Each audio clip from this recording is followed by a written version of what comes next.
Happy New Year's Eve, everyone! Wow, it is crazy how fast 2025 just flew by. It seems like just yesterday it was New Year's Eve 2024.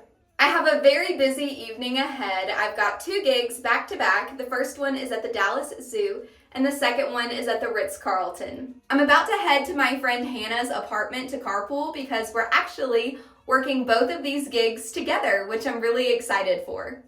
I'm packed and ready to go. I packed a lot for tonight because I wanted to be prepared, and these gigs are back to back, so I won't have a chance to go home. I've got all of my shoes, clothing, makeup, I've got a phone charger, really anything I may need.